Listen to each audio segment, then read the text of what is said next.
Oke, Assalamualaikum warahmatullahi wabarakatuh.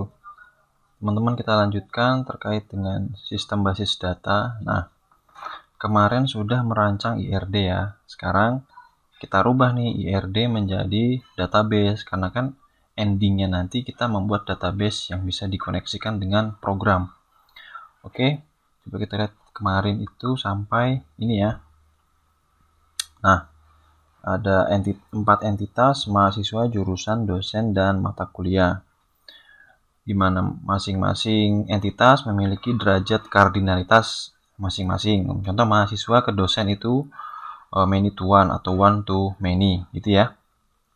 Nah dari sini kita jadikan dia menjadi sebuah tabel. Oke, sekarang kita bikin ini dulu, mahasiswa sama jurusan. Nah, kalau kita lihat entitas mahasiswa itu menjadi tabel mahasiswa, entitas jurusan menjadi tabel jurusan. Oke ya, coba kita mulai. Contoh kayak gini. Nah, ini tabel mahasiswa. Isinya tadi ada NIM dan ada nama ya. Oke. Terus tabel mahasiswa ini memiliki primary key di NIM. Jadi terus jurusan, tabel jurusan ada kode jurusan, ada nama jurusannya, dan ada jenjang jurusannya. Kira-kira primary key-nya di mana? Ya, di kode jurusan ya. Nah, sekarang gini, kita ingin menentukan yang mana yang primary key-nya ikut di tabel mana. Kalau kita lihat ini mahasiswa dan jurusan, ini kan hubungannya many to one kalau kita baca dari mahasiswa. Kalau baca dari jurusan, one to many gitu ya. Nah, untuk menentukannya kayak gini teman-teman. Oke. Nih, coba lihat. Kalau misalkan kita rubah menjadi kolom dan baris, desain database yang ini tadi nih kita rubah nih ya, mahasiswa ini kita rubah jadi kolom dan baris, kan jadinya seperti ini. Kalau kita isi data, ada NIM sekian sekian sekian, ada nama Acong, Joko, Sitorus, ada Vega, Renata, Rifai, Nutfa, Fajria, dan Siti. Nah, jika primary key-nya NIM ini masuk ke dalam jurusan, jadi primary key-nya itu menjadi foreign key di jurusan, maka pengisiannya akan seperti ini. Coba teman-teman lihat, yang mahasiswa ikut jurusan Sistem dan Teknologi Informasi siapa aja? Ya, Vega ya. Maka ini kita ambil, kan isinya begini jadinya. Tuh, terus siapa lagi? Renata. Ya, kita ambil koma. Terus Rifai. Ya enggak? Terus Nutfa. Nah, Fajria.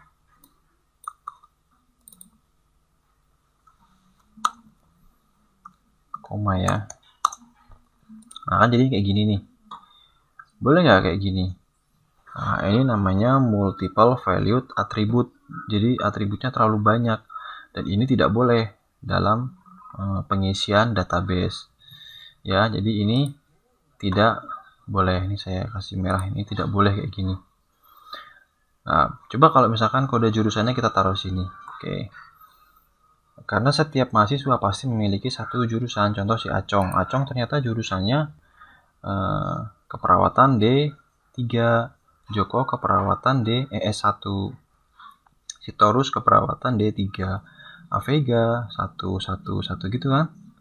Siti keperawatan S1. Nah, kode jurusan yang kita ambil, jadi primary key yang ikut ke tabel ternyata primary key-nya si jurusan, sehingga dia menjadi foreign key di sini. Nah, ya kode jurusan dia menjadi foreign key yang merujuk dari tabel jurusan gitu ya. Ini dalam merancang desain database-nya.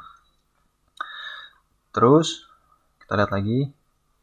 Di sini ada dosen dan mata kuliah. Nah, dosen di sini kita buatkan desainnya, lalu atributnya ada NIP, ada nama, terus ini ada primary key-nya di dosen ya, di NIP ya. Mata kuliah juga punya kode makul, nama makulnya, dan SKS-nya. Primary key-nya tentu kode mata kuliah. Nah, coba dilihat lagi. Karena dosen dan mata kuliah ini many to many, ya, many to many, maka perlakuannya akan berbeda. Contohnya gini. Ya, coba kita samakan kasusnya ya. Kalau kode makulnya ikut ke dosen, nah, padahal peraturannya di sebuah universitas, satu dosen itu boleh mengajar banyak makul. Jadi bisa jadi si Pak Budi ini mengajar, ini dirubah dulu ya. Nah, Pak Budi ini dia ngajar K01, bisa juga ngajar K03, bisa juga K05, ya enggak? Karena dalam satu orang dosen bisa aja mengajar banyak mata kuliah. Begitupun mata kuliah pemrograman web 1 bisa aja diajar oleh dosen ini 2020-21, bisa juga diajar oleh Pak Joni 2024 gitu ya. Nah, ini kan multiple valued ya, atribut. Jadi atributnya ganda. Maka solusinya ya kita pecah menjadi sebuah tabel baru gitu. Nah, seperti ini. Jadi mau berapapun si dosen ngajar apapun, terekam di dalam sebuah tabel. Makanya kita butuh tabel baru. Jadi hubungannya yang many to many ini pasti dia akan menghasilkan tabel baru, ya nggak? Tuh, kita tambahkan atribut ID mengajar untuk merekam datanya. ID mengajar 1, dosen ini mengajar mata kuliah ini.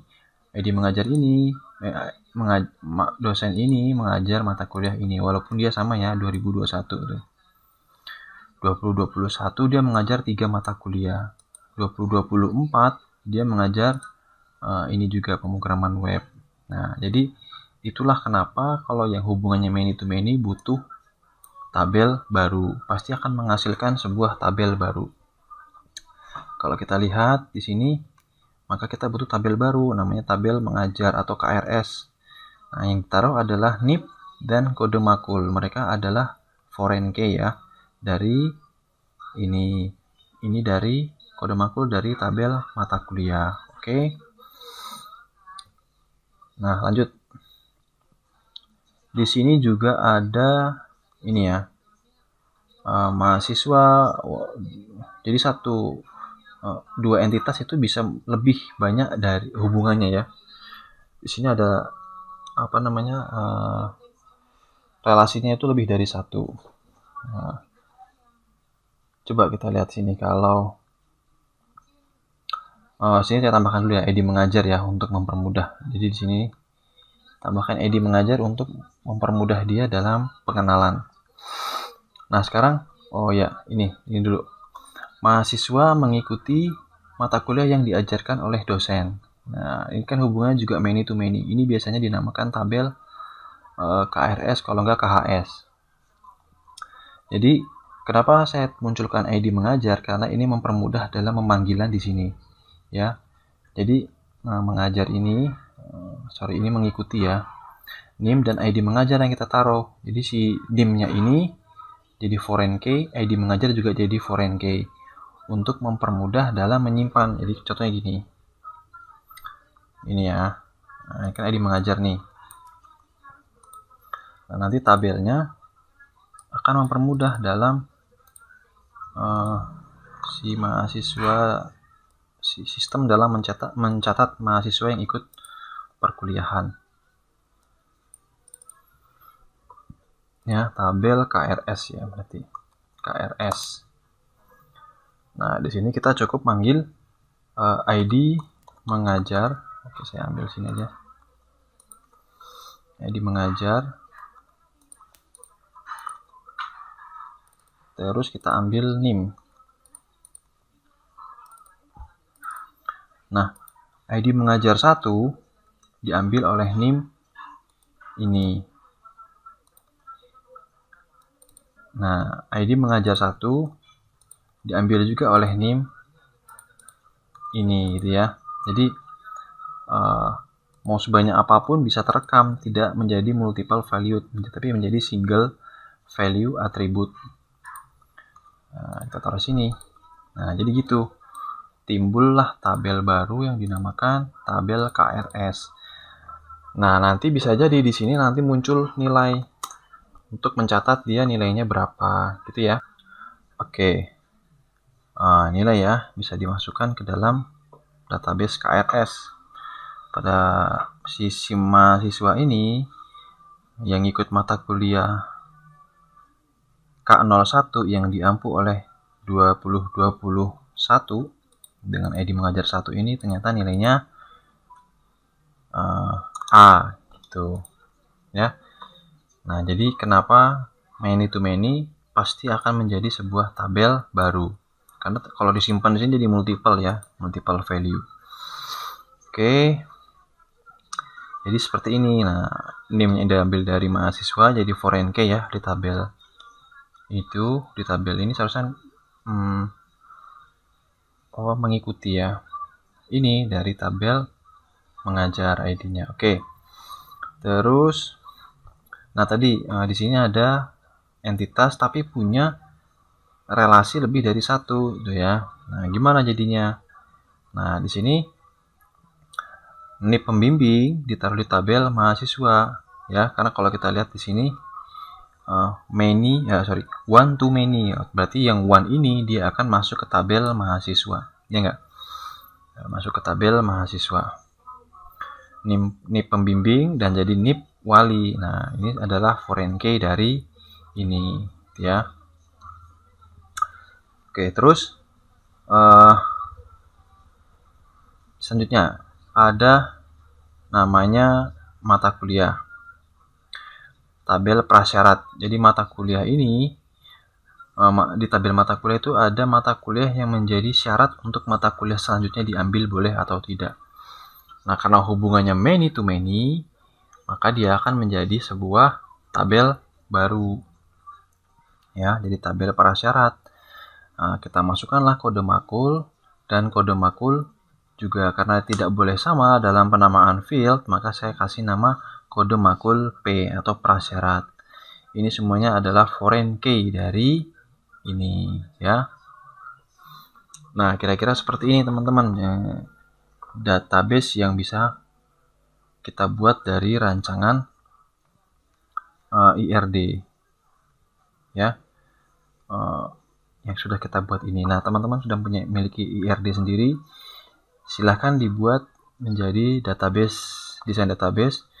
Kalau sudah ada dan setelah mengikuti ini ternyata ada konsep yang salah atau belum tepat, silahkan diperbaiki sesuai dengan konsep pada mata kuliah hari ini. Terima kasih, selamat mengerjakan. Assalamualaikum warahmatullahi wabarakatuh.